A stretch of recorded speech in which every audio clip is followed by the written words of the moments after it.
Hey everybody, Kevin Duffy here of the Boston Herald, joined by Karen Guregian, Patriots beat columnist. It's day one of a 3-day mandatory minicamp, which means Tom Brady was back on the field. We did not see him at all during OTAs. He skipped the voluntary portion of the offseason. How do you think he looked here in his first action this spring? I think he looked pretty awesome, actually. He looked good. I mean, he was throwing the ball crisply. He didn't miss too many targets.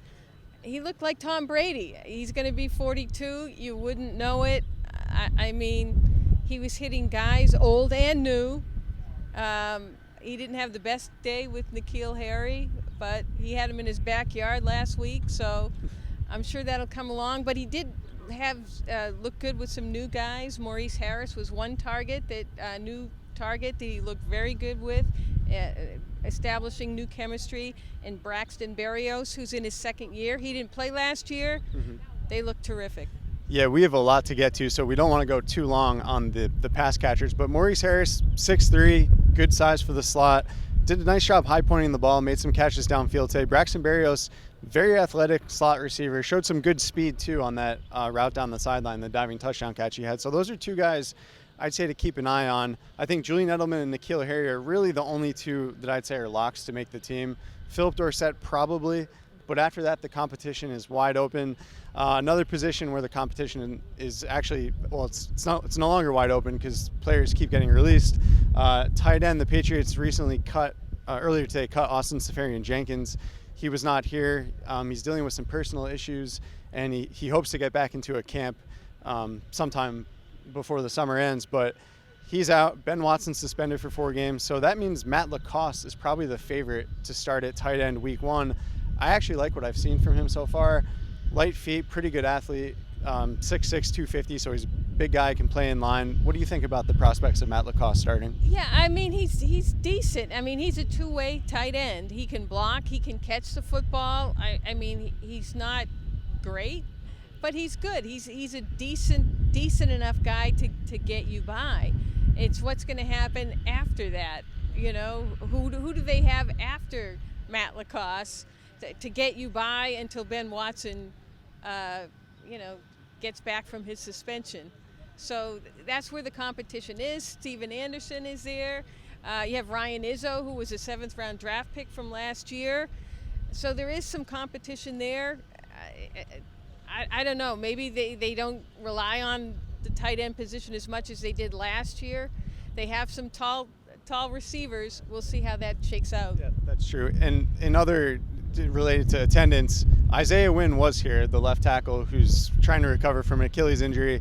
We didn't see Wynn during OTAs, but today we didn't really see him participate in any team drills. It was Joe Thuney once again taking the reps at left tackle. So I talked to Thuney a little bit after practice about the prospect of this maybe not even being just something in the summer, but the possibility of them getting into the season, and maybe Joe Thuney does have to play left tackle.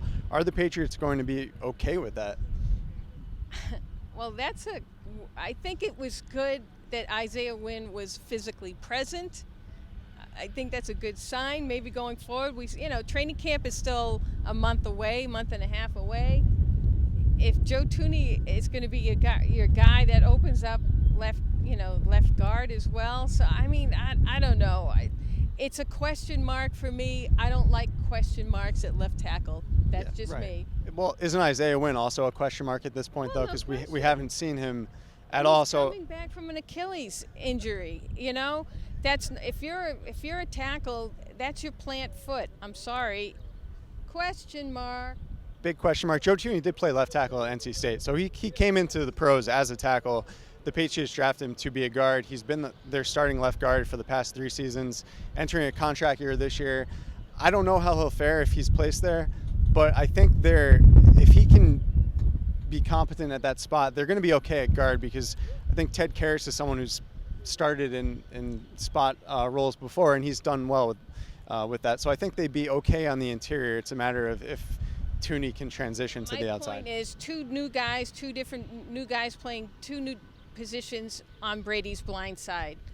I just don't like it. And the final note here, Sony Michel, did not see him during OTAs, also didn't see him here during mandatory minicamp. He was one of about 5 players that were absent.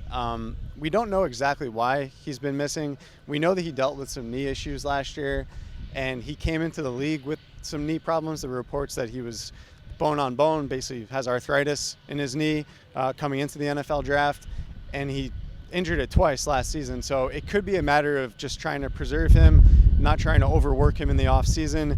Is it a concern at all that we still haven't seen him in OTAs or minicamp? Yeah, I mean, or at least be on the field and not take part. I mean, as I said, we saw Isaiah Wynn. He was physically on the field. He didn't do a heck of a lot, but at least he was here watching the offense, watching the plays. Not physically seeing Sony Michel is a little bit of a concern, I think. It is, but that's partially why they drafted Damian Harris. I think you still have good depth with Damian Harris, Rex Burkhead, James White, even Brandon Bolden, who had the best game of his career against the Patriots last year as a fifth guy. So they have enough bodies. I think they're always going to carry 5 running backs and want to be really well stocked at that position. And a lot of people question, why would you take a running back in the 3rd round? This is why they took the running back in the 3rd round. I feel like we've talked too much about concerns and question marks. Yes. Do you want to end this on a positive note? Is there anything that jumped, besides Maurice Harris and Braxton Berrios, who I thought were really good today? Is there anybody else who jumped out at you that maybe surprised you a little bit? Well, I did think those players did look good on offense. I thought Brady looked good on offense, but I think defensively, seeing Juwan Bentley out there at linebacker is a good sign, because I think with him playing linebacker, that's going to allow Dante Hightower, who's really slimmed down, to play out on the edge. And the more pass rush help you have with this team, the better they're going to be. Yeah, one thing, just watching the defense today, they were really rotating a lot of guys in the secondary. They have so many cornerbacks, so many safeties. They're giving J.C. Jackson, Jason McCourty, even Keon Crossan, Duke Dawson. Those guys were all getting a good amount of reps. And that's going to be a dogfight for the last couple of spots, because there's just so much talent, so much young talent really down there. I wouldn't want to be the guy trying to pick, whittle down who's going to go in that secondary. No, that's going to be a tough one. So, all right, we will wrap it up there. We'll be back day 2 and day 3, Wednesday and Thursday, here from Gillette. You can find all our Patriots coverage on BostonHerald.com. Thanks for watching.